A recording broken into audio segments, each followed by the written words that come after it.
So yun mga kabatang yun at magandang araw sa inyo lahat at may panibagong araw, panibagong reaction video na naman tayo tungkol dito kay Paukas. Grabe ang nangyari sa channel ni Paukas dito sa YouTube. Talagang hinahanap ko mga kabatang, hindi ko makita talaga. Wala talaga, kahit hanapin ko ng hanapin sa dito sa YouTube, talagang hindi ko makita yung Paukas. Alam mo mga kabatang, yung si Paukas na yan, yung sila sabi ko, doble cara yan. Yung lagi din titira niya si Casimero.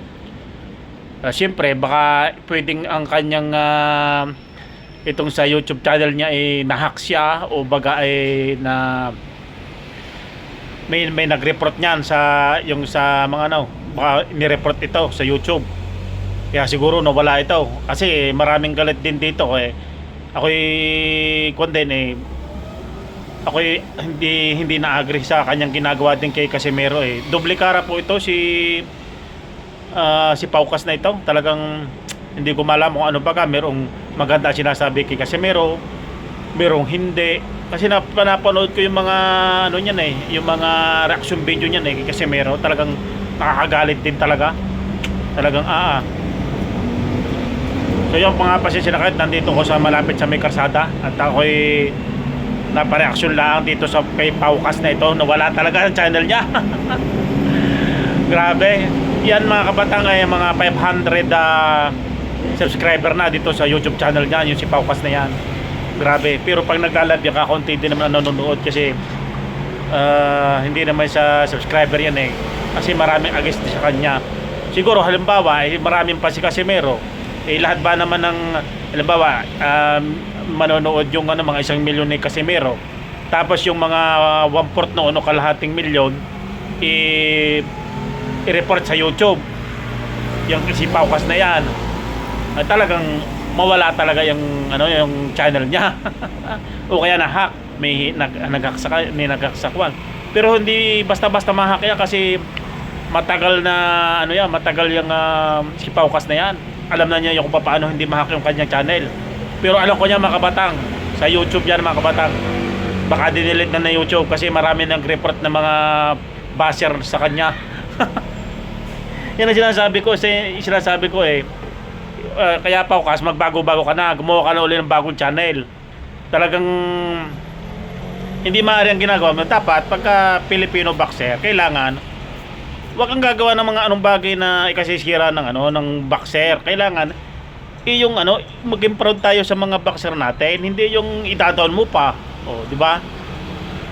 Siyempre yung mga fans ni Casimero magagalit talaga sa iyo. Milyon-milyon ng fans ni Casimero. Tapos ibabas mo na ibabas. Di ka? Ano naman nangyari sa iyo? Ito mo, nawala na yung channel mo sa YouTube, di ba? Ay hirap niyang kumuha ng ng subscriber niyan sa YouTube.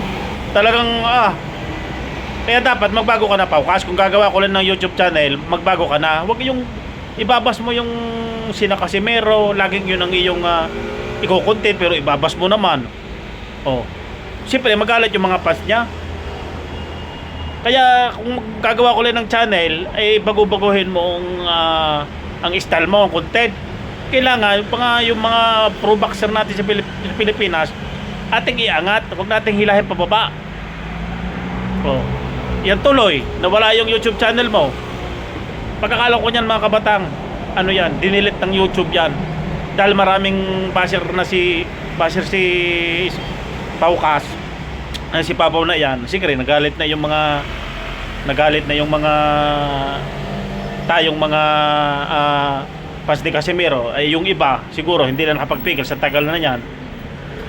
Ni-report na yan sa YouTube na tapos yung YouTube dinilit na. Sinasabi ko sa iyo yan, Paukas, dapat wag doble cara. Kailangan yung content mo nga si Casimero, tapos sisiraan mo pa. Dapat kung i-content mo si Casimero, itaas mo, maging proud tayo. Hindi yung ibababa mo pa. Doble cara ka. Yan, ituloy nangyari sa iyo.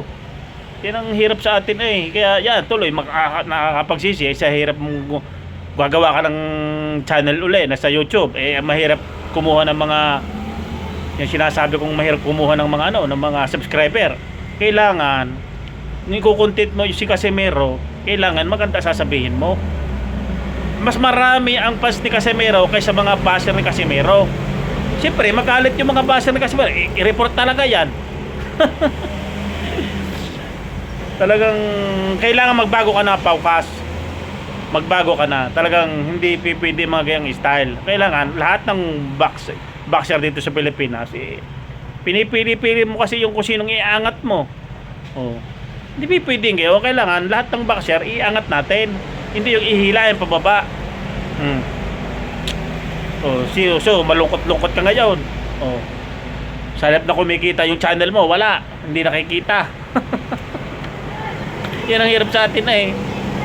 So, ang payo ko sa iyo, Paukas, magbago-bago ka yung content mo. Kung tulad ka Casimero, ibahin mo yung content mo. Kailangan maganda sasabihin mo yung nagbago ka. Oh. Hindi yung sisiraan mo si Casimero. Kaya yan, ang nangyari. Nawala tuloy yung YouTube channel mo. So, gawa ko na rin ng bagong channel, Paukas. Kadalin mo gumawa ng bagong YouTube channel sa YouTube. Kaso lang, ang problema kung paano magparami rin ng subscriber. Sa bagay, yung subscriber mo may 500,000 na higit yun, ang alam ko. Pero kakaunti din naman nanonood, wala din naman. So yan mga kabataan, pa-reaction lang ako dito kay Doble Cara Paukas yan. At sana magbago ka na, Paukas. Sana ibahin mo na yung content mo. Kailangan maganda sasabihin mo kay Casimero. Yung tuloy, nawala. So yun mga kabataan, kadito lang.